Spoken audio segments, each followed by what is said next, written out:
Los pequeños pueden salir a clase, adolescentes también. Damos el tiempo que puedan salir y que puedan recibir el día de hoy también palabra de Dios en su clase. Bien, mis hermanos, nosotros que permanecemos acá, pues vamos a dar continuidad a la serie de predicaciones de las cartas de Cristo a las 7 iglesias, y vamos a Apocalipsis, el último libro de la Biblia, capítulo 3.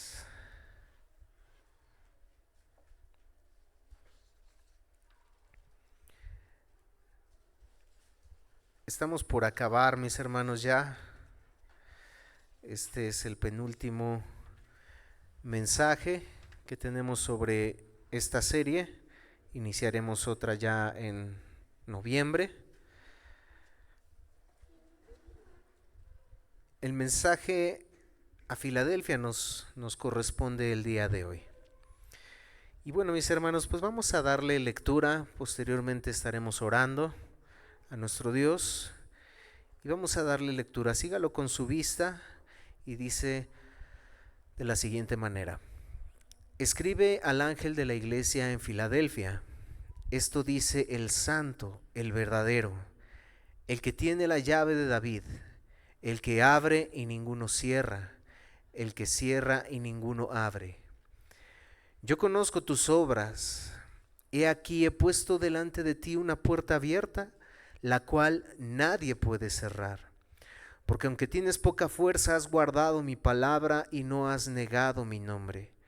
He aquí, yo entrego de la sinagoga de Satanás a los que se dicen ser judíos y no lo son, sino que mienten. He aquí, yo haré que venga y se postren a tus pies y reconozcan que yo te he amado. Por cuanto has guardado la palabra de mi paciencia, yo también te guardaré de la hora de la prueba que ha de venir sobre el mundo entero para probar a los que moran sobre la tierra. He aquí, yo vengo pronto. Retén lo que tienes para que ninguno tome tu corona. Al que venciere, yo lo haré columna en el templo de mi Dios, y nunca más saldrá de allí. Y escribiré sobre él el nombre de mi Dios y el nombre de la ciudad de mi Dios, la nueva Jerusalén, la cual desciende del cielo de mi Dios, y mi nombre nuevo. El que tiene oído, oiga lo que el Espíritu dice a las iglesias. Incline su rostro, mis hermanos, y vamos a orar. Dios Todopoderoso, soberano del cielo y de la tierra, Dios fiel, Dios grande, inmutable Dios, que cumple sus promesas. Aquí estamos, Padre Santo, ahora dispuestos a escuchar tu palabra, dándote gracias, oh Dios, porque nos has permitido, Dios, el estar aquí para poder hacerlo. Gracias, Dios, porque tenemos la oportunidad de glorificar tu nombre, de alzar nuestra voz, elevar estos cantos a ti, oh Dios. Gracias, Padre, porque nos permites predicar tu palabra y ahora poder escucharla. Dios, ayúdanos a mirar la grandeza, Señor, que es el poder tener este privilegio de escuchar tu palabra, a ti mismo hablándonos, Señor. A ti mismo, Señor, proclamando tu palabra, Señor, trayendo este mensaje, Señor, a nuestras vidas, y que nosotros podamos reconocer, oh Padre, que eres tú mismo, Señor, hablando a nuestras vidas, oh Dios. Qué gran privilegio es ese. Qué gran privilegio es estar al día de hoy aquí como tu iglesia, como ese cuerpo que nos has hecho ser, Padre. Que no sea algo cotidiano simplemente el estar aquí, Señor. Que no sea como cumplir algo más, porque, oh Dios, nada de esto nos contará, Señor, para la salvación eterna. No es por obras, Padre, para que nadie se gloríe, es por tu misericordia que estamos aquí. Es por tu misericordia y por tu amor que enviaste a tu Hijo Jesucristo y que compró una iglesia con cada gota de su sangre para Él, para presentarla santa, pura y sin mancha, Señor, delante de tu Padre, de ti, Padre. Ayúdanos, Señor, a hacer eso, Padre, que tú nos has llamado a hacer. Y ahora, al escuchar tu palabra, que tu Espíritu Santo nos ayude a mirarla con entendimiento, con sabiduría, porque sin ti reconocemos que no somos nada. Yo mismo, Señor, sin ti no soy nada. Te necesito. Úsame solo como un instrumento en tus manos y que tu palabra, Señor, sea predicada, no con mis opiniones acerca de lo que yo creo de ella, no, Señor, sino lo que ella es. Te lo pedimos y te lo rogamos todo esto en el nombre de tu Hijo amado Jesucristo. Amén. Filadelfia, la iglesia amada por Cristo. Filadelfia, la ciudad, fue fundada en el 140 a.C. por Atalo II.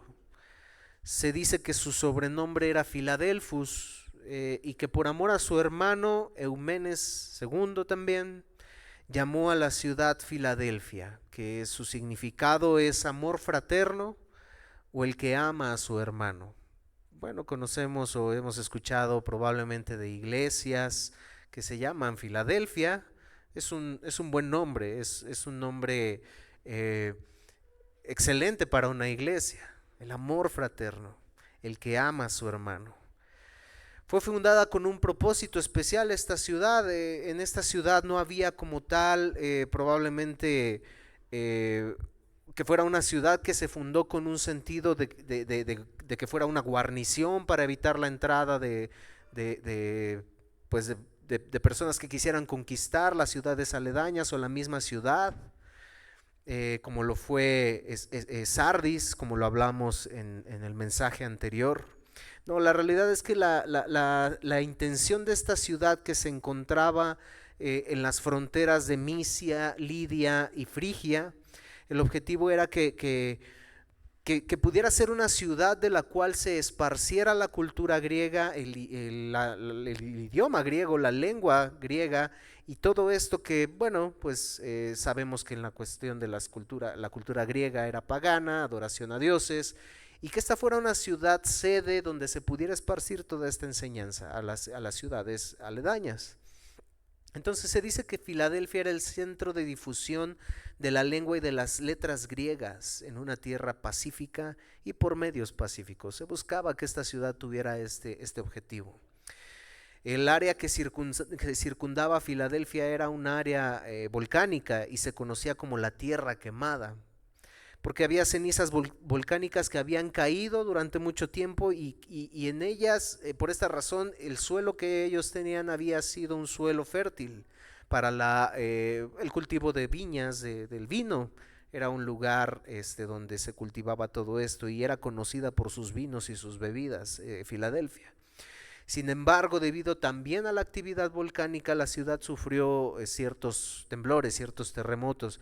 Si recuerdan que cuando hablamos de Sardis, que estaba ubicada en un cierto lugar alto, que fue destruida por un terremoto en el 17 después de Cristo, en el cual al mismo terremoto que destruyó Sardis también destruyó Filadelfia, donde Tiberio tanto ayudó y dio dinero para reconstruir Sardis.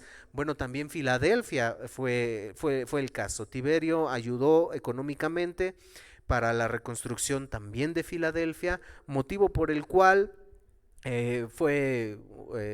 quiso Filadelfia poder honrar al rey, a Tiberio, y bueno, pues se construyó un templo en nombre de él para la adoración al emperador, que se daba y como ya hemos explicado en muchas de estas ciudades, Éfeso, Esmirna, Pérgamo, Tiatira, se daba esta situación del culto al emperador. Entonces no fue Filadelfia la excepción. Y de hecho se adoptó el nombre de esta ciudad Neocesarea, en nombre del César. Se adoptó este nuevo nombre por este apoyo para reconstruir la ciudad. Entonces más adelante esta ciudad tuvo un culto al emperador Vespasiano, y bueno, esta iglesia de igual manera, para la honra y la gloria de Dios, no cedió ante el culto al emperador que se dio aquí. Este es el contexto general de Filadelfia. Y bueno, junto con Esmirna, que ya hablamos, Esmirna, no sé si la recuerdan, la iglesia fiel, Éfeso es la iglesia amada por Cristo. Y junto con Esmirna, Filadelfia fue una de las iglesias a las que Cristo no tuvo nada malo que decirles. No porque fuera una iglesia perfecta, no porque no tuviera pecado en cierta forma, pero Dios no tiene nada malo que decirles. Fue una iglesia fiel, fue una iglesia que se sostuvo. De hecho, se habla de que Filadelfia fue una iglesia que se sostuvo por cerca de 1400 años, un poco más. Después de que todo pasara, después de estas cartas en el primer siglo, Filadelfia se sostuvo cerca de 1400 años. ¿Se imagina, mis hermanos, una iglesia que se haya sostenido cerca de 1400 años? Que se pueda decir, mis hermanos de Monte Ararat, digo, yo no sé si vamos a llegar a 1400 años, pero que se pudiera decir que Monte Ararat permaneció hasta la venida de nuestro Señor Jesucristo. Amén, amén, mis hermanos. Bueno, entonces junto con Esmirna no hubo nada malo que decir. Vamos al versículo 7, donde Cristo, como en todas las otras cartas, se presenta. El autor de estas cartas se presenta de la siguiente manera. Escribe al ángel de la iglesia en Filadelfia. Esto dice el santo, el verdadero, el que tiene la llave de David, el que abre y ninguno cierra, y cierra y ninguno abre. Miramos aquí algunas características con las que Cristo Jesús se identifica, y la primera de ellas es el santo. Al que se le llama santo desde el Antiguo Testamento, a Dios Padre, aquel que Isaías ve en esa visión extraordinaria que ya hablamos de igual forma en nuestra escuela dominical, mis hermanos, como comercial. No falte, mis hermanos, a la escuela dominical. Estamos viendo temas sumamente interesantes, además de que es lo que creemos como iglesia, cómo vamos a defender delante de otros lo que no sabemos defender. ¿Por qué? Porque no lo estudiamos, porque no sabemos qué creemos. No es suficiente, ya hablamos en su momento en la introducción, que no es suficiente decir yo creo en Dios, yo creo en la Biblia. Qué bueno que lo hacemos, es bueno, pero muchos creen. Los demonios, dice Santiago, los demonios creen y tiemblan. Y créanme, mis hermanos, los demonios están más preparados a veces que el mismo cristiano. De manera que los invitamos, mis hermanos, a nuestra escuela dominical, que es a las 11 de la mañana, excepto el último domingo de cada mes. Como comercial. Este santo, regresando aquí, al que se le llamaba santo desde el Antiguo Testamento, en esta visión extraordinaria que ve Isaías, que ya vimos en la escuela dominical, que ve al Padre, que ve al Hijo, que ve al Espíritu Santo, que ve a la Trinidad, y a la cual se le dice que estos seres espirituales decían: santo, santo, santo, Jehová de los ejércitos, toda la tierra está llena de su gloria. A ese santo Dios, al que no por esa santidad tan extraordinaria, que no acepta, que no permite el pecado delante de él. Asimismo, ahora se le llama santo al Cristo. ¿Por qué? Porque nada más y nada menos es que es Dios, al mismo que a los demonios le reconocían. ¿A quién? A Cristo, como ese santo. Vemos en Marcos 1:24 el demonio diciendo: ¿qué tienes contra nosotros, Jesús Nazareno? ¿Has venido a destruirnos? Yo sé quién eres. El demonio le dice a Cristo Jesús: yo sé quién eres, el santo de Dios. Aún los mismos demonios reconociendo la santidad de Cristo Jesús. Ese Dios que espera que seamos santos en toda nuestra manera de vivir, como lo dice en 1 de Pedro 1:15 al 16. Sed santos, porque yo soy santo. Es lo que espera de nosotros. Él no admite ese pecado. Y aún los mismos demonios le conocen y reconocen esa santidad. Mis hermanos, ¿quiénes somos nosotros para no reconocer esa santidad y que eso cambie nuestra manera de ver, que eso cambie nuestra manera de percibir las cosas, pero aún más cambie nuestra manera de vivir? Si Él es el santo que no admite ese pecado, mis hermanos, ¿por qué seguimos pecando? ¿Por qué seguimos fallando delante de Dios? ¿Por qué en nuestra mente antes, cuando la tentación viene, cuando nuestra mente es invadida a querer fallar, a querer pecar, porque nuestra mente no está ese santo Dios que me pide a mí ser santo porque Él es santo? Porque sin santidad nadie verá al Señor. se reconoce como el Santo, Cristo Jesús, porque Él es Dios. También se reconoce como el verdadero, aquel que viene, dice esto a la iglesia de Filadelfia, el Santo y el verdadero. Él no es una verdad, Él no es una posibilidad de verdad, como algunos pudieran sugerir, como algunos pudieran pensar. Bueno, hay posibilidades, tú tienes tu verdad, yo tengo mi verdad. Bueno, el que algunos mencionan y dicen, respeta mi opinión y yo respeto la tuya, vive tu verdad, yo vivo mi verdad. Bueno, el que cada quien quiera vivir su verdad, es posible, cada quien puede hacerlo, cada quien puede creer lo que quiera creer, pero eso no quiere decir que ellos estén en la verdad. Eso no quiere decir que su verdad sea realmente la verdad. Eso no quiere decir eso. Y no quiere decir que porque esa sea su verdad, esa sea la realidad, esa sea la verdadera verdad, por decirlo de alguna manera. Y eso no va a cambiar las cosas. El que ellos crean su verdad no va a cambiar que Dios es la verdadera verdad. Es que Cristo no se reconoce como una verdad de las que muchos pudieran creer que hay. No, solo hay una verdad y Él es la verdad. Él es esa verdad. Y Él se refiere a sí mismo como de esta forma. En Juan 14:6 Jesús le dijo, yo soy el camino y la verdad, no una verdad. Yo soy el camino y la verdad y la vida. Nadie viene al Padre si no es por mí. No hay otro camino, no hay otra forma. Creas o no en Él, Él es la verdad. Creas o no en Él, eso no va a cambiar la verdad que Él es. Y eso no va a cambiar que si no creemos en Él estamos condenados eternamente. Porque Él es el único camino, Él es la única verdad y Él es el único camino al Padre. Al que el Hijo hace verdaderamente libre, es verdaderamente libre. Solamente esa forma, no hay otra. Todo lo demás es falso. Se trata de lo que quiere tomar su lugar. Él es el único verdadero. Esta iglesia, Filadelfia, lo había entendido. Nada de lo que le rodeaba, nada de lo que estaba a su alrededor, de su cultura, de lo que ellos creían, el culto al emperador, de la cultura griega, que esta ciudad estaba como esa enseñanza de esa cultura pagana, de esa cultura inmoral. Filadelfia no se dejó influenciar por esa verdad que ellos creían. No, ellos creían en el verdadero. Por eso era pertinente que Cristo Jesús se presentara de esta forma a esa iglesia. Ustedes que han creído en el verdadero, en el santo. Los demás, todo lo demás, mis hermanos, son impostores. Es lo que se espera de nosotros. Diario somos tentados a alejarnos del verdadero. Todas las otras cosas son impostores, las riquezas. La sabiduría que adquirimos a través del estudio. Nadie está diciendo que sea malo tener riquezas si Dios nos la ha permitido tener. No se dice ni estamos diciendo que sea malo estudiar, prepararse, no. No está mal, pero cuando eso toma el lugar de Cristo, toma el lugar del verdadero y esas cosas las tenemos como verdad por sobre el verdadero, esas cosas son impostores, mis hermanos. Él es. Nosotros, mis hermanos, tenemos que luchar por la confianza del otro, mis hermanos.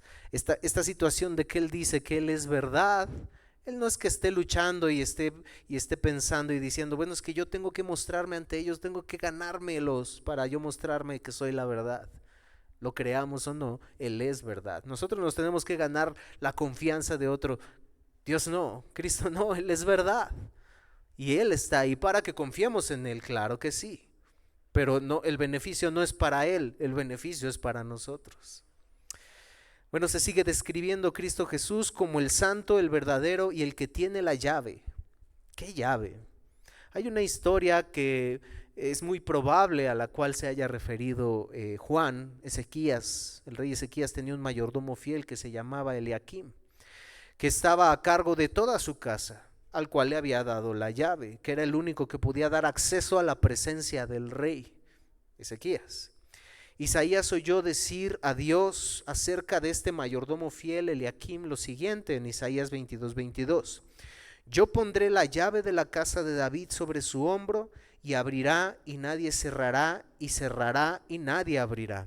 Aunque se decía esto de Eliakim, sin duda esto era de alguna manera profético para Cristo, porque esa llave es un símbolo de autoridad.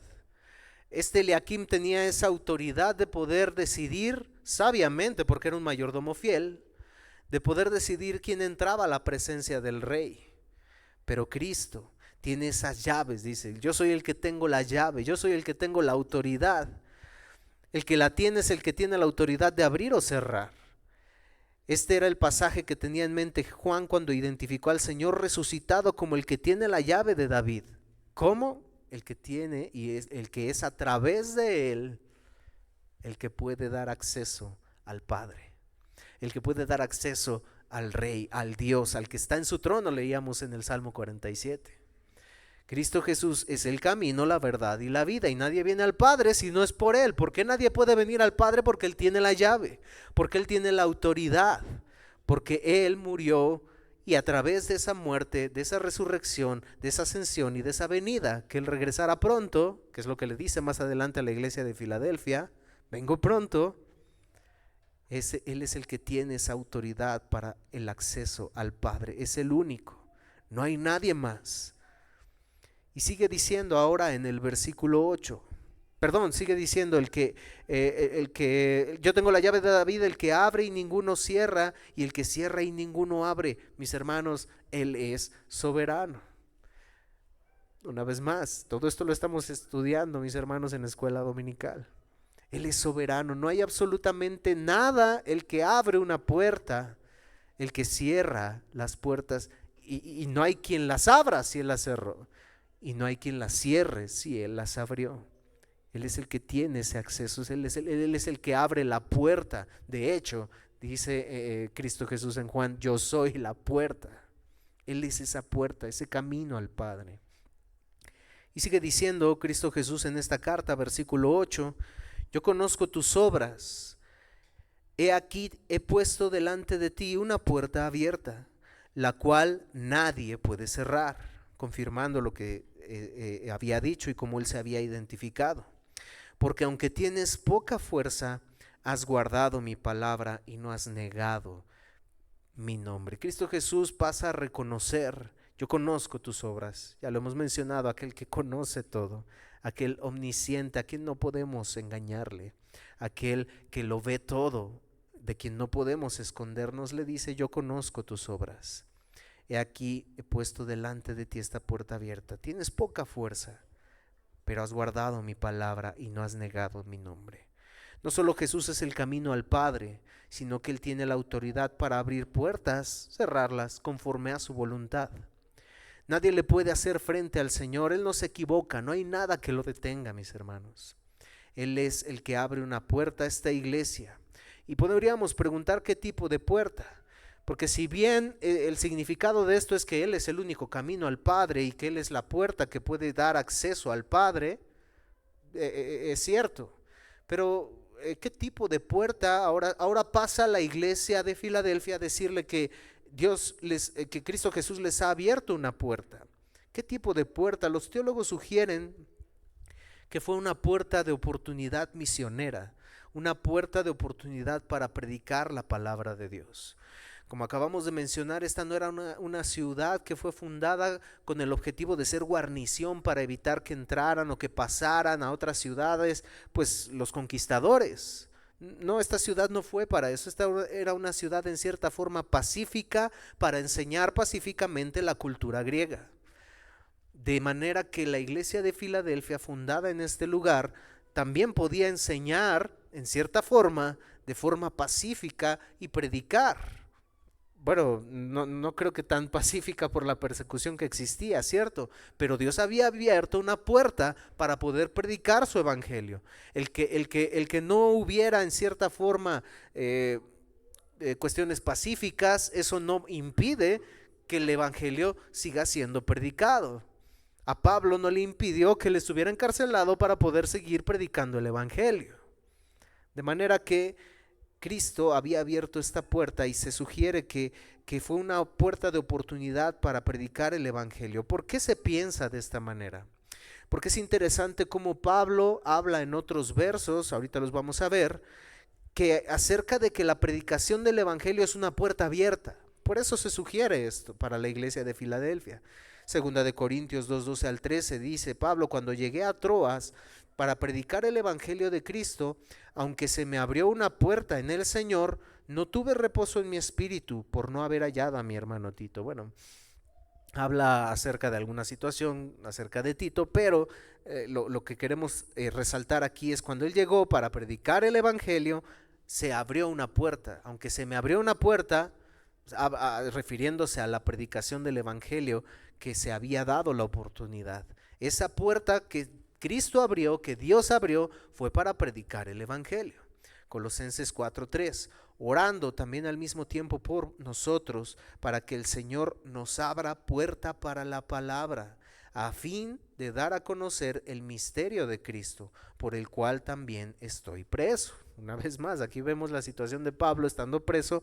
Oramos a Dios para que Él abra puertas, para que la predicación del evangelio siga corriendo, para que la predicación del evangelio de dar a conocer el misterio de Cristo siga corriendo. No importa que yo esté preso, oramos a Dios para que Él abra puertas, que a pesar de la situación, de las circunstancias en las que probablemente también Filadelfia estaba siendo perseguido por no ceder ante el culto al emperador, la adoración al emperador, Dios había abierto una puerta, así como Pablo en Colosas, para poder predicar el evangelio. Hechos 14:27, y habiendo llegado y reunido a la iglesia, refirieron cuán grandes cosas había hecho Dios con ellos y cómo había abierto la puerta de la fe a los gentiles. ¿Cuál es la fe? Para que los gentiles se convirtieran, el evangelio, la predicación del evangelio. De manera que es por esa razón que los teólogos, los comentaristas, apuntan a que esta puerta que se abrió para Filadelfia se podía referir a esto, a la predicación del evangelio. La ciudad era esas puertas para enseñar la lengua y la cultura griega a muchas ciudades.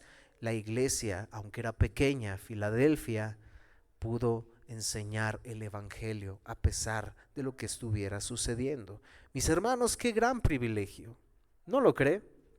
Qué gran privilegio el poder predicar el evangelio de Cristo.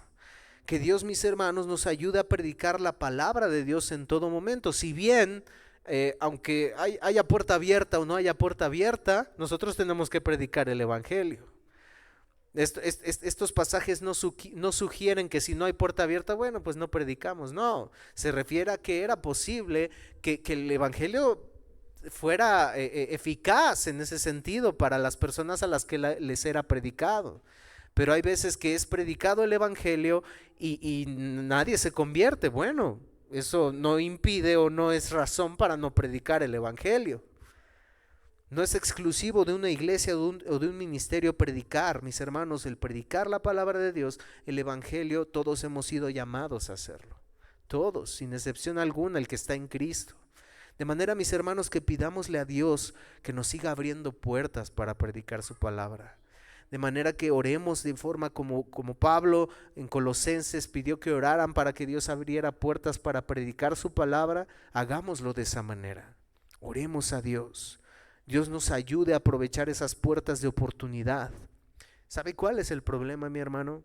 Que nosotros anhelamos que otras puertas sean abiertas, pero las que tenemos abiertas no las aprovechamos. Anhelamos que Dios abra puertas de trabajo, anhelamos que Dios abra puertas de sanidad, de cosas así. Pero las puertas que están abiertas, las cuales es la predicación de su palabra, no las ignoramos completamente, porque eso muestra realmente el corazón que nosotros tenemos. Anhelamos muchas más otras cosas, más que lo que Dios nos ha ordenado hacer. Ahora, no pareciera concordante lo que hablar en cierta forma de que tenemos un Dios todopoderoso y que de una de las cosas de las que Cristo halaga a la iglesia es que tiene poco poder, es que tiene poca fuerza. Les dice: yo conozco tus obras, he aquí te he puesto delante de ti una puerta abierta, la cual nadie puede cerrar, porque aunque tienes poca fuerza.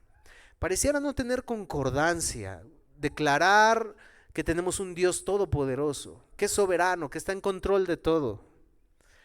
Y que Dios, Cristo Jesús, halague en cierta forma porque tienes poca fuerza. Pues no, que tenemos un Dios todopoderoso.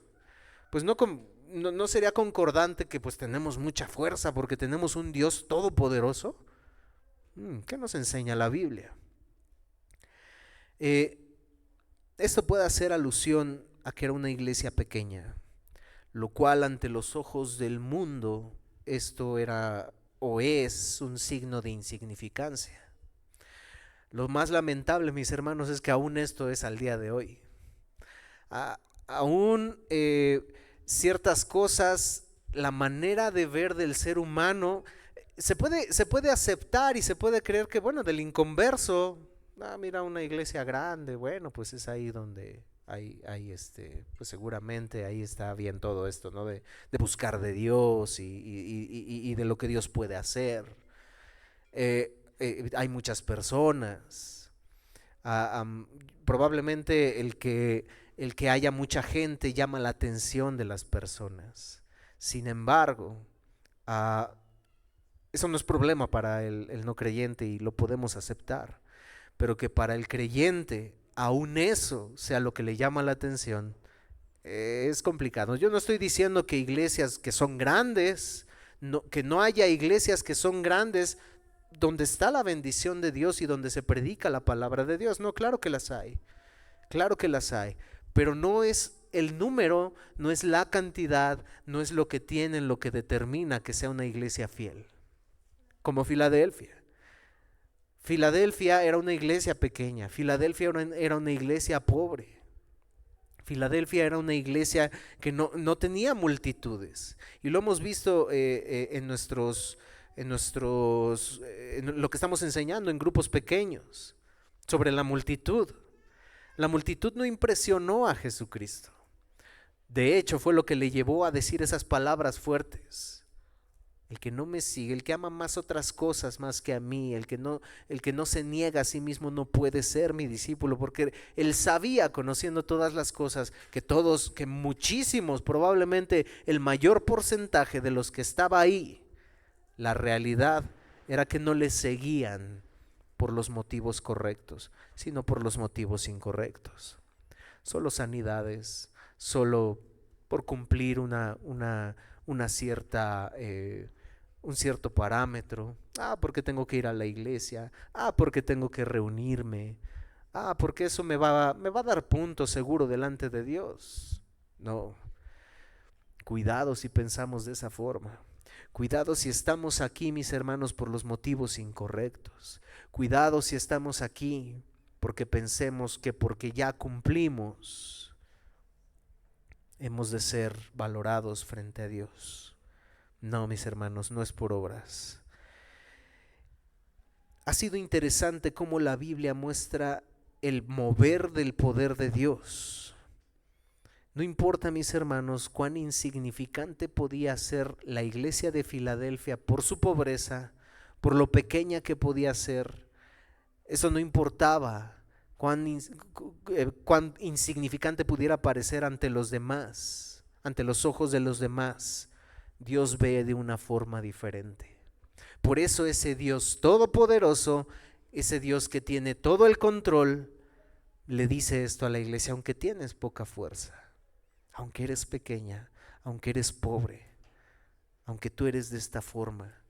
Tenemos, por ejemplo, a Pablo diciendo lo siguiente en 2 Corintios 12, 9 al 10, y aquí miramos cómo Dios ve la fuerza, Dios ve la fortaleza. Ese Dios todopoderoso nos da la fuerza, nos da la fortaleza. ¿Cómo?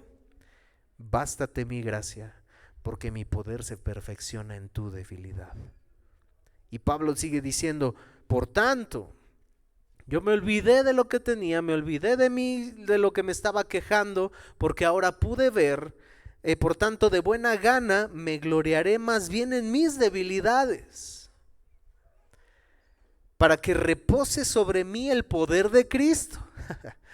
Es decir, ese Dios todopoderoso, ese Cristo todopoderoso se perfecciona en nuestra debilidad, y cuando nosotros somos débiles, dice Pablo, entonces somos fuertes. Por lo cual, por amor a Cristo, me gozo más en las debilidades, en afrentas, en necesidades, en persecuciones, en angustias. Porque cuando soy débil, entonces soy fuerte en Cristo. Ese es el poder de Dios.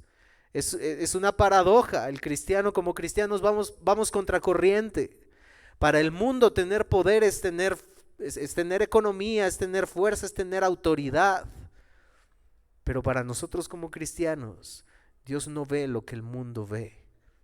Por eso Dios veía de esta iglesia pobre, de esta iglesia con pocos, no tan grande, no numerosa, llena de multitudes.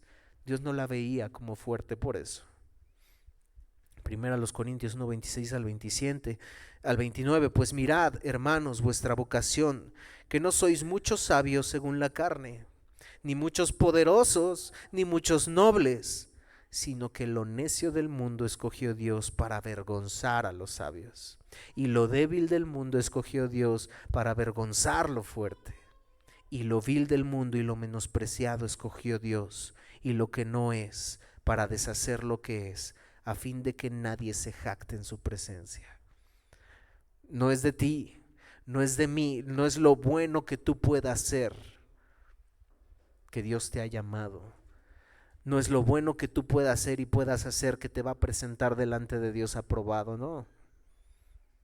Es solo por Dios que somos lo que somos. Todo esto tiene un propósito, el que Dios sea glorificado, porque no es de nosotros, sino es el poder de Dios que actúa en nosotros. No es insignificante, mi hermano, lo que tú haces para Dios. No es insignificante la forma en la que tú sirves para Dios. No es insignificante nada de eso, mi hermano. No es insignificante porque todo lo que hacemos es para la gloria de Dios y en manos de Dios, mi hermano, tú y yo podemos hacer su voluntad, lo cual le glorifica a Dios. Que eso no determine tu servicio a Dios. Mis hermanos, nosotros podemos vernos y percibirnos como una iglesia pequeña. Nosotros podemos vernos y percibirnos como una iglesia que no tiene muchos miembros. No sabemos el futuro. Y hemos de predicar la palabra de Dios para que podamos crecer. Pero no es el objetivo principal el crecer, el querer tener miles de personas. Si es la voluntad de Dios, gloria a Dios por eso. Nosotros tenemos que cumplir en predicar la palabra de Dios para que ellos conozcan del lugar en el que Dios nos rescató a nosotros y para que ellos puedan venir a Cristo.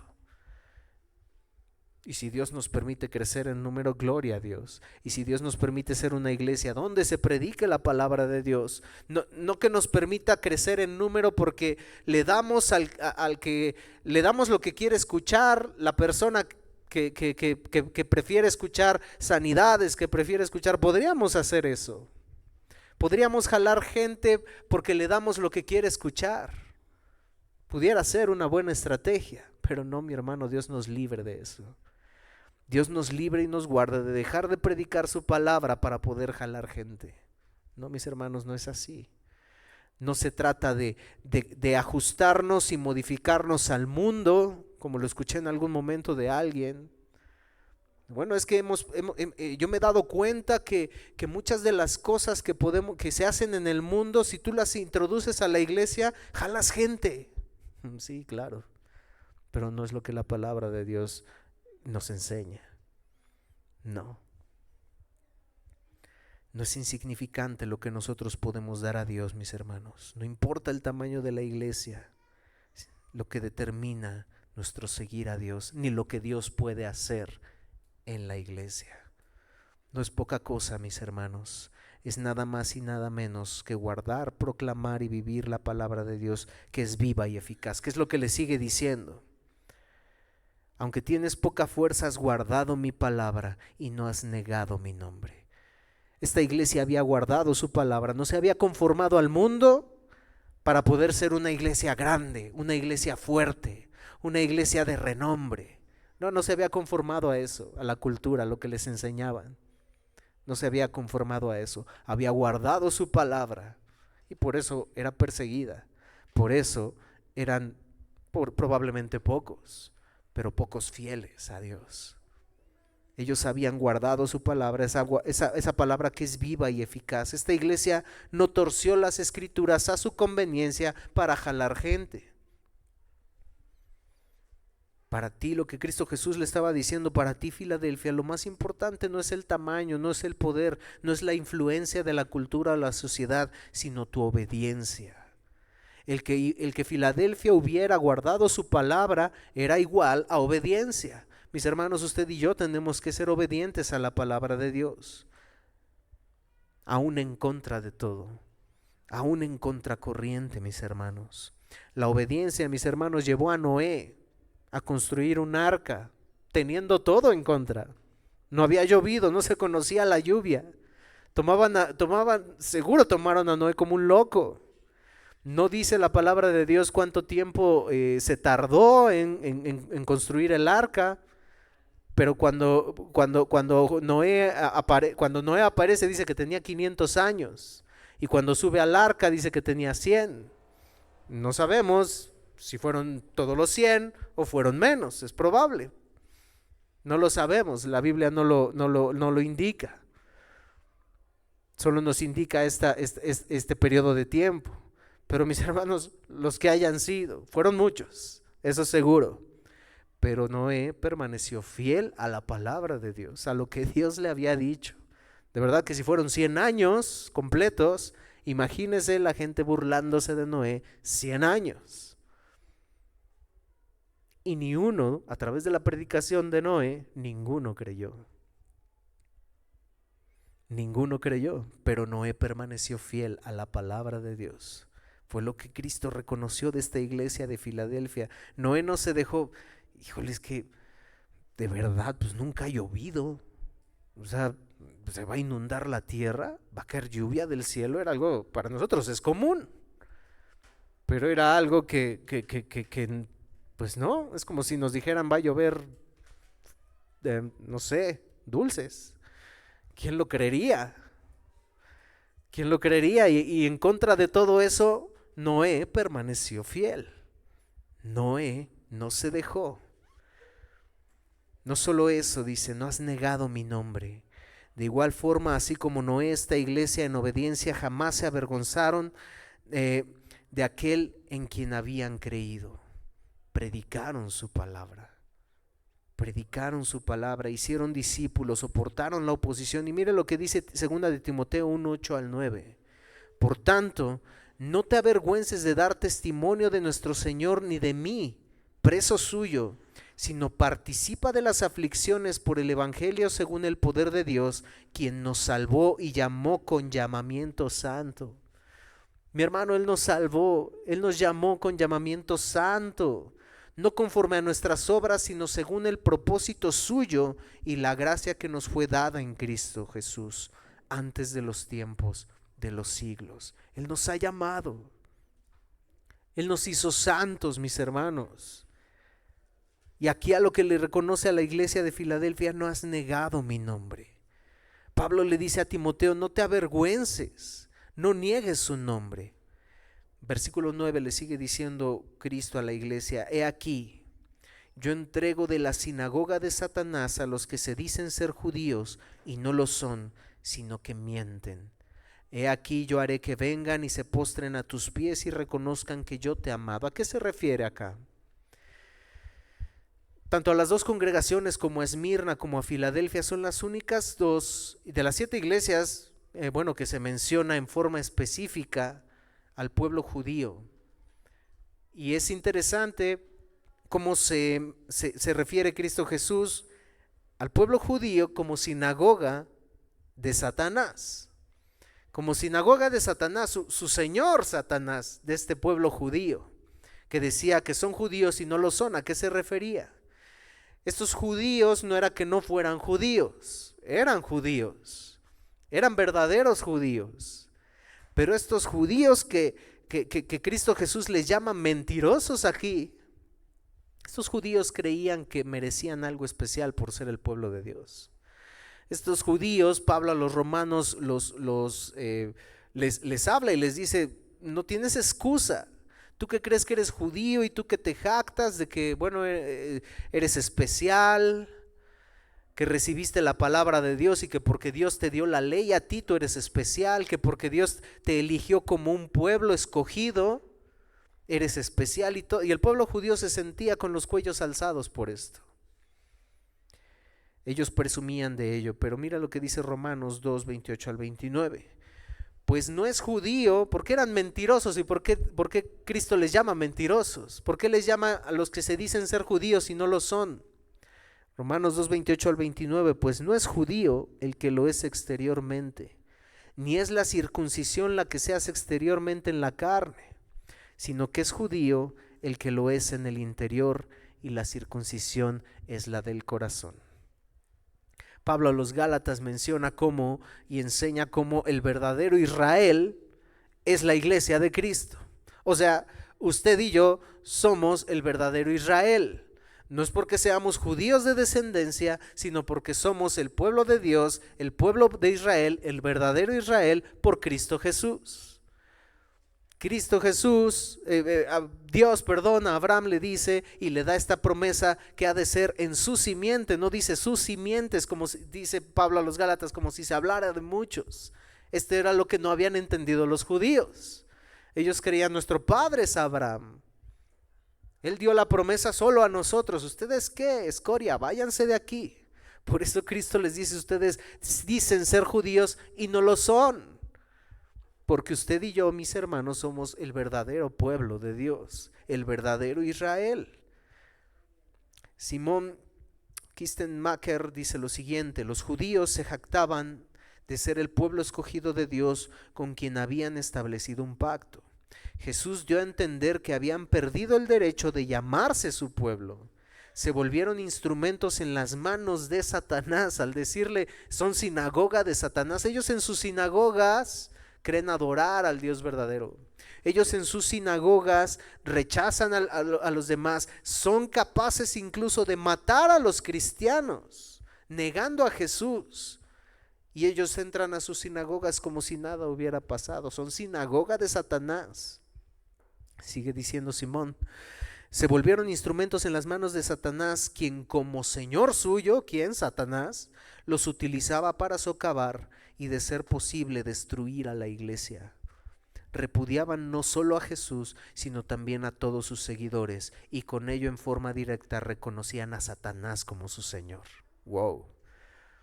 Por eso les dice Cristo Jesús que son sinagoga de Satanás, que se dicen ser judíos y no lo son, y son unos mentirosos.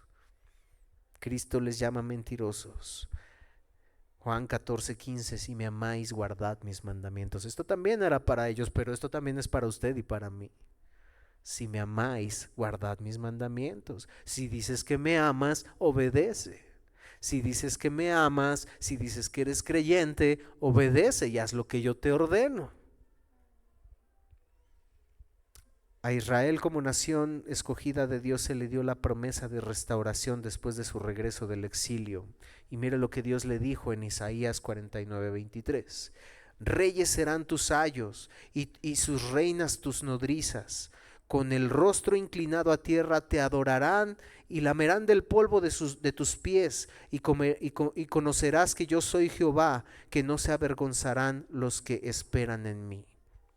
Cuando Cristo Jesús le dice esto a la iglesia y esto al pueblo de Israel, no se refiere en un sentido de que iban a idolatrar al pueblo de Israel, y ahora no le está diciendo a la iglesia de Filadelfia porque les dice, he aquí yo entrego de la sinagoga de Satanás a los que se dicen ser judíos y no lo son, sino que mienten. He aquí yo les haré que vengan y se postren a tus pies. No tiene nada que ver con adoración a la iglesia, no tenía nada que ver con adoración al pueblo de Israel. Fue una promesa de Dios.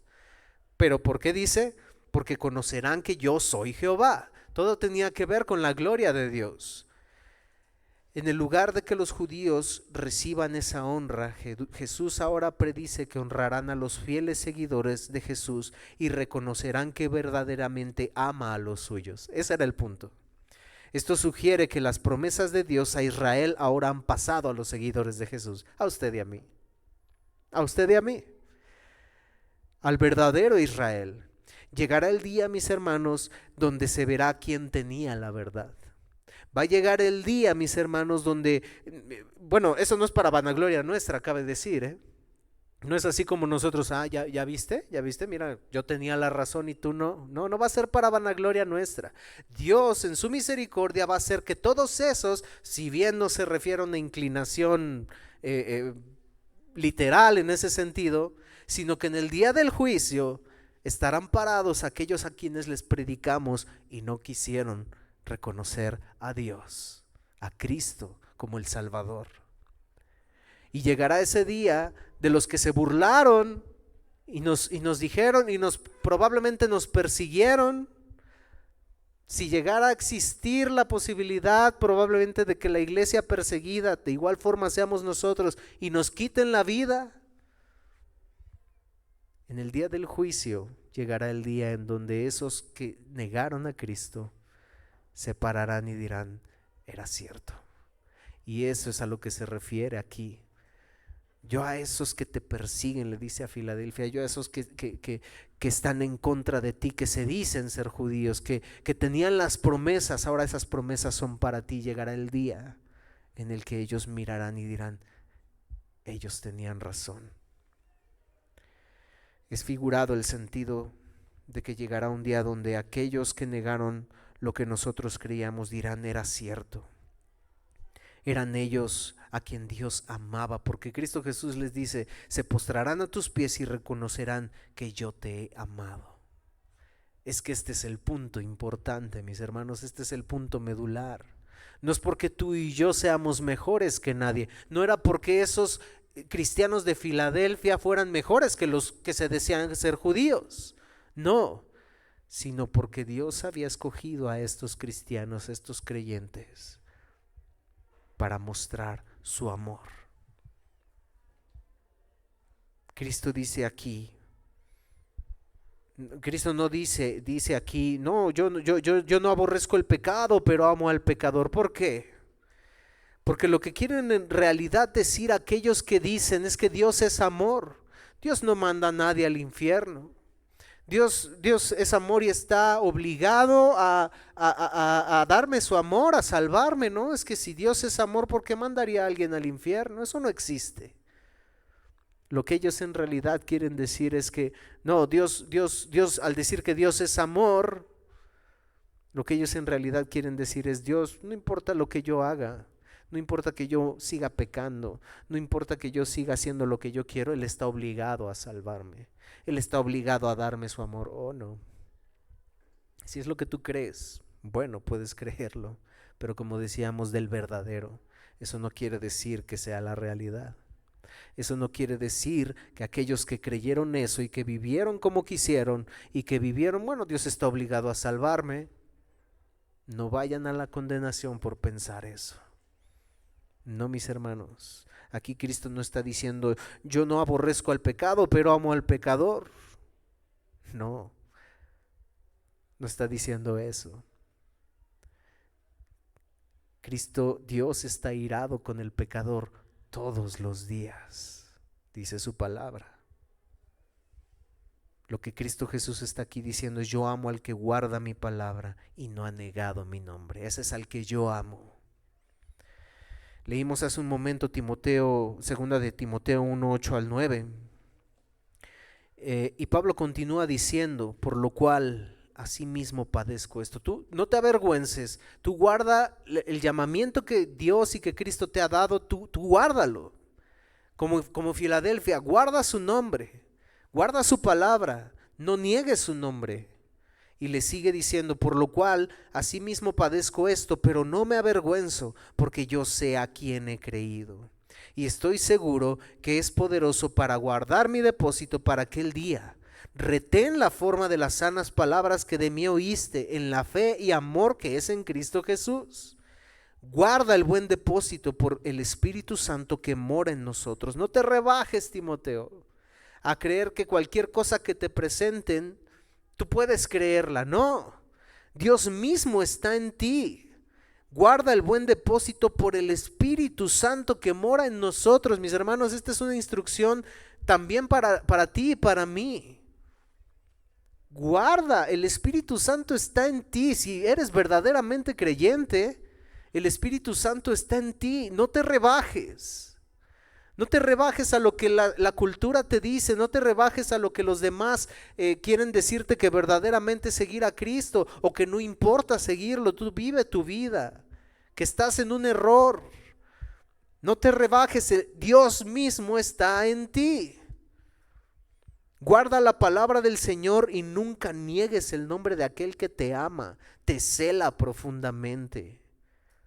Sí, mi hermano, Dios es celoso con los suyos. Dios es celoso con su iglesia. Isaías 48:2, yo y yo Jehová, este es mi nombre, y a otro no daré mi gloria y mi alabanza. ¿Por qué tú crees que el Espíritu Santo que habita en ti, que está en ti, si verdaderamente está en ti, tú puedes darle gloria a otra cosa? Es lo que Pablo le está diciendo a Timoteo en cierta forma. No te rebajes. Guarda lo que Dios te ha dado. No te avergüences, porque Él guardará tu depósito. Pase lo que pase, seas perseguido, seas muerto, sea lo que sea de tu vida. No te rebajes. Porque nosotros pensamos que si el Espíritu Santo habita en nosotros podemos darle gloria a alguien más, cuando Dios mismo dice: yo no le daré mi gloria a nadie más.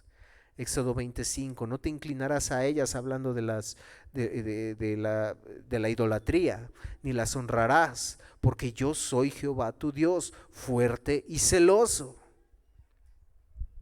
Él es celoso de la iglesia de la que compró, porque aún más de todo esto, yo envié a mi hijo a morir en una cruz para pagar tu castigo.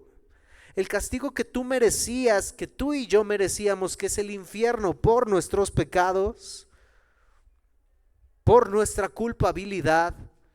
Él la cargó en la cruz. Cristo Jesús la cargó en la cruz del Calvario. Cargó tu pecado, cargó mi pecado.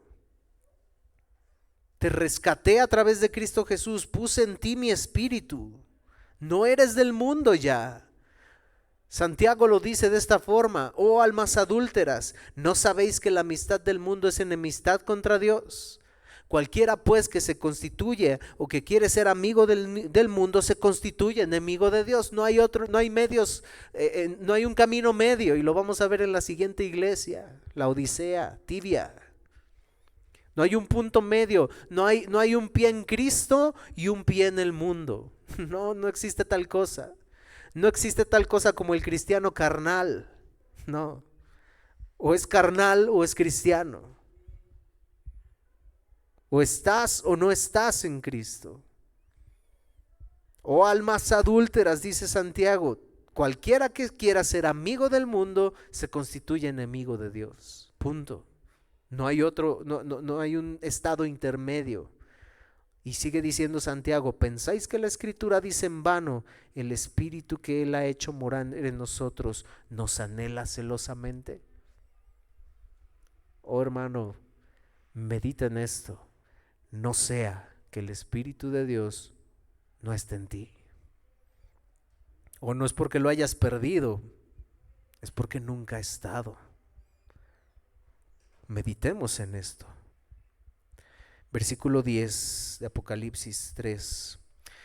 Por cuanto has guardado la palabra de mi paciencia, yo también te guardaré de la hora de la prueba que ha de venir sobre el mundo entero, para probar a los que moran en la tierra. Cristo vuelve a reconocer la perseverancia de esta iglesia, pero ahora, por esa perseverancia, dice Cristo Jesús: yo te prometo algo, yo te guardaré. Tú has perseverado, has guardado mi palabra, no has negado mi nombre, yo te voy a guardar de la hora de la prueba. Hay muchas interpretaciones sobre a qué prueba se refiere y por lo tanto a qué Dios les va a guardar, porque dice esa hora de la prueba va a caer sobre el mundo entero y se va a probar a los que moran en la tierra. Pareciera que se habla indistintamente sobre unos u otros cuando se menciona esto, la prueba que ha de venir sobre el mundo entero para probar a los que moran sobre la tierra. Pareciera que se habla sobre todos los moradores en realidad de la tierra, si lo entendemos, conversos e inconversos. Pero mis hermanos, ¿qué significa esto? Repito, hay muchas interpretaciones de esto. Sin embargo, con base en lo que nosotros creemos como iglesia, ¿a qué significa esto? Así como hablamos de la predestinación, por cierto, vamos a hablar de la predestinación en nuestra próxima escuela dominical, les invitamos. Y lo que esos versos donde habla en los que todos, cuando la Biblia habla de todos o de mundo, no se refiere a todos sin distinción. Algo similar pasa aquí. Esta frase no está hablando sobre todos los habitantes de la tierra en ese sentido. A lo que hace referencia es al conjunto de los que se oponen al Señor, aquellos que están sin Cristo. Y no solo Juan en su evangelio habla de esta forma. Apocalipsis, habiendo sido escrito por Juan, de igual forma habla de esta manera. ¿Y por qué creemos que al decir el mundo no se refiere tanto conversos como inconversos? Mire Apocalipsis 6:10, aún es el lenguaje de Apocalipsis. Apocalipsis 6:10, y clamaban a gran voz diciendo, ¿quiénes? Los creyentes. ¿Hasta cuándo, Señor santo y verdadero, no juzgas y vengas nuestra sangre en los que moran en la tierra? Los que moran en la tierra eran los que los habían matado. Los que moran en la tierra eran los inconversos, los que estaban sin Cristo, los que habían estado en contra de la iglesia, los que la habían perseguido. De manera que el lenguaje de los que moran en la tierra y lo que Cristo Jesús les promete a la iglesia de Filadelfia tiene sentido. Apocalipsis 13:8, otro verso. Y la adoraron, ¿a quién? A la bestia. ¿Quiénes? Todos los moradores de la tierra. ¿Quiénes adoraron a la bestia? Los inconversos. ¿Quiénes adoraron a la bestia? Los que estaban sin Cristo. Y les llama los moradores de la tierra, cuyos nombres no están escritos en el libro de la vida del Cordero que fue inmolado desde el principio del mundo. Se refiere entonces a quienes están sin Cristo. Por esa razón, aquí lo que Cristo está diciendo y les está prometiendo, no es posible pensar que todos los moradores de la tierra se refiere a todos en la tierra, incluyéndonos a los creyentes, porque eso abarcaría a los creyentes que estuvieran en ese momento y no tendría sentido. No tendría sentido. Cristo les promete que esa prueba, que ese engaño, de ese engaño les va a librar. Él los va a preservar así como a ti y a mí. Pero no solo eso, sino que los guardará del juicio final, de la muerte segunda. Cristo Jesús aquí les está haciendo una promesa que probablemente ellos no vivieron en ese momento, que fueron muertos por la persecución, pero que en el día del juicio final Él les iba a librar porque ellos iban a ser condenados, los inconversos. No dice que el juicio será sobre la tierra, sino sobre los que moran sobre la tierra. Sobre aquellos que estuvieron sin Cristo, los que no consideraron a Jesucristo. Ven ahora a Cristo. Ven a Cristo porque probablemente no vivas el día de mañana. No vivamos el día de mañana, no lo sabemos. Ven a Cristo. Es la única forma de ser librado del juicio que ha de venir. Es la única forma de ser librado de la muerte segunda. Creer en aquel que tomó tu lugar y mi lugar para ser perdonados. Versículo 11, aquí yo vengo pronto. Retén lo que tienes para que ninguno tome tu corona. La perseverancia tuya y mía viene de Dios. Dios, por su soberanía y en su misericordia, Él nos hace perseverar. Él nos da todas las herramientas para poder perseverar. Porque si no fuera así, tú y yo no perseveraríamos. Él nos preserva y nosotros perseveramos. Mi hermano, Dios es soberano y Dios es soberano y el ser humano es responsable. Dios nos hace perseverar. Dios nos preserva, y nosotros perseveramos. Mis hermanos, es una situación de la responsabilidad del ser humano y de la soberanía de Dios que es difícil de explicar, pero que así es como la Biblia nos lo enseña. Judas 24. Y aquel que es poderoso para guardaros sin caída. ¿Quién nos va a guardar sin caída? Dios, exacto, Jesús. Y presentarnos sin mancha delante de su gloria con gran alegría. ¿Quién nos va a guardar sin caída para presentarnos sin mancha? Dios. Al único y sabio Dios, nuestro Salvador, sea la gloria y majestad, imperio y potencia, ahora y por todos los siglos. Amén. A ver entonces, si Dios nos preserva y nosotros tenemos que perseverar, ¿cuál de las dos? Las dos. Dios nos preserva y nosotros perseveramos. Si Dios nos preserva, Él es soberano y el hombre es responsable, es decir, nosotros tenemos la responsabilidad de perseverar firmes y fieles. Mire lo que dice Colosenses 1, 22 al 23. Ahora os ha reconciliado en su cuerpo de sangre, ¿quién? Cristo, por medio de la muerte, para presentarnos santos y sin mancha e irreprensibles delante de Él. Eso sucede porque sucede, porque Él completó la obra redentora, no quedó algo fuera de, consumado es, completado está. Pero mira lo que sigue diciendo, si en verdad permanecéis fundados y firmes en la fe. Esto no quiere decir que si no lo hacemos vamos a perder la salvación, no, porque Él nos ha salvado, porque Él nos ha rescatado y nos va a presentar santos y sin mancha, y como dice Judas, Él es poderoso para guardarnos sin caída, nosotros podemos perseverar. Es la marca del creyente. El que no persevera no está en Cristo. Dios en su soberanía y poder nos guarda, pero dentro de eso Él espera una respuesta nuestra de lo que Él está haciendo. Así funciona. Usted y yo podemos perseverar porque Él nos ha guardado, porque Él nos está haciendo perseverar. Y lo que le está diciendo a esta iglesia es: retén lo que tienes, ya lo tienes, no te apartes, reténlo, sigue adelante, no desmayes, yo estoy contigo, vengo pronto. Mi hermano, Cristo Jesús viene pronto, Cristo Jesús está a las puertas. Y termina diciendo: al que venciere yo lo haré columna en el templo de mi Dios y nunca más saldrá de allí. Y escribiré sobre él el nombre de mi Dios y el nombre de la ciudad de mi Dios, la nueva Jerusalén, la cual desciende del cielo de mi Dios, y mi nombre nuevo. El que tiene oído oiga lo que el Espíritu dice a las iglesias. Las columnas suponen ser algo que sostiene, algo firme. Dice: nunca más saldrá de allí.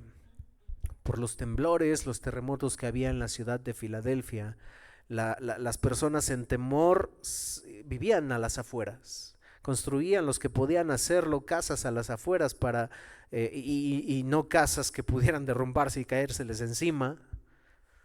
Ellos salían de la ciudad. Tiene sentido con la promesa que Cristo Jesús les hace aquí: ustedes permanecerán aquí, nadie más saldrá. No, es un lugar donde no podrás salir. Y no porque quieras hacerlo, sino porque es la vida eterna. Pero no es como esa ciudad, porque esta ciudad donde tú estás no es como la ciudad eterna donde estarás para siempre. El Cristo resucitado escribirá en el cristiano fiel el nombre de Dios en él. Él es mío, este creyente es mío. Este creyente va a decir: Cristo Jesús es mío y te lo presento a ti, Dios santo y sin mancha. Yo vengo pronto. Pero esto no se lo dijo solo a los de la iglesia de Filadelfia. Para los de la iglesia de Filadelfia pasó mucho tiempo para esta promesa, y se pudiera pensar que para Filadelfia no se cumplió esta promesa y ellos murieron sin ver esta promesa. Pero como los del Antiguo Testamento, aunque ellos no vieron a la promesa, dice que ellos tenían la mirada puesta en el galardón. Y es una promesa que ha de venir. Hey, mi hermano, Cristo viene pronto. El santo y verdadero no falla a su promesa. Ponte de pie, mi hermano, y vamos a orar.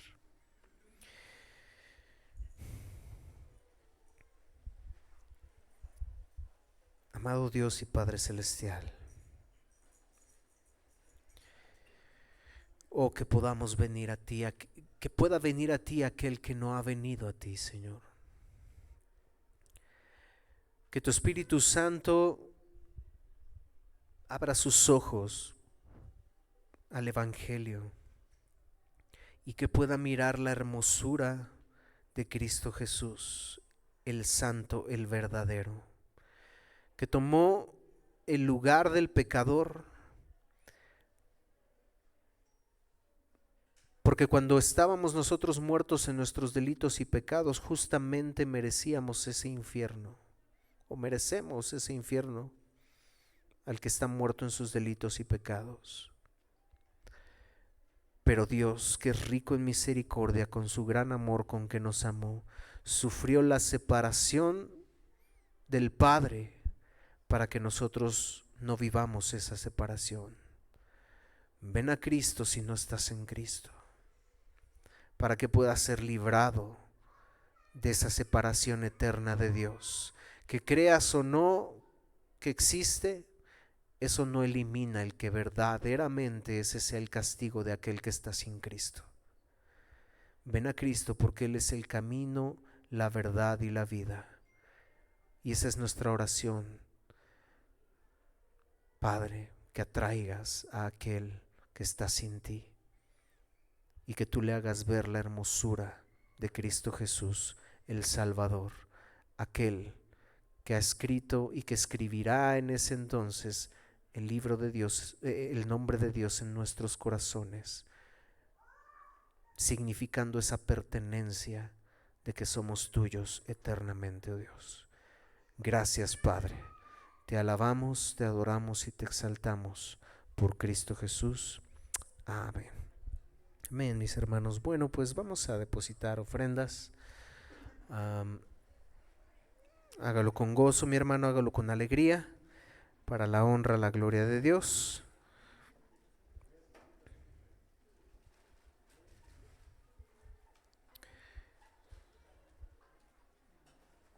Y vamos a orar, mis hermanos, por las ofrendas. Inclinen su rostro y hagámoslo en adoración a nuestro Dios. Amado Dios, te damos gracias, Padre, en esta hora por la bendición de tu palabra.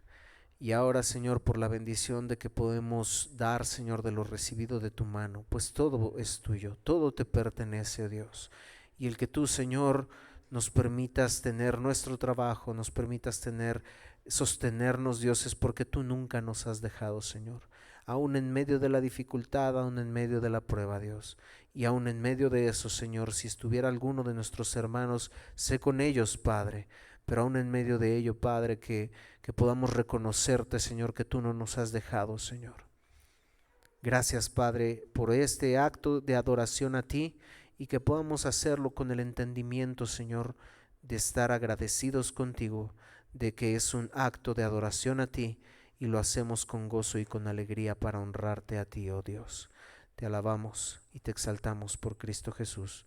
Amén. Nuestros hermanos pueden pasar para recolectar y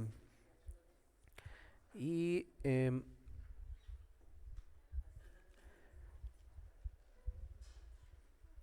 un momento que concluyan, mis hermanos, pues vamos a dar los avisos, los anuncios.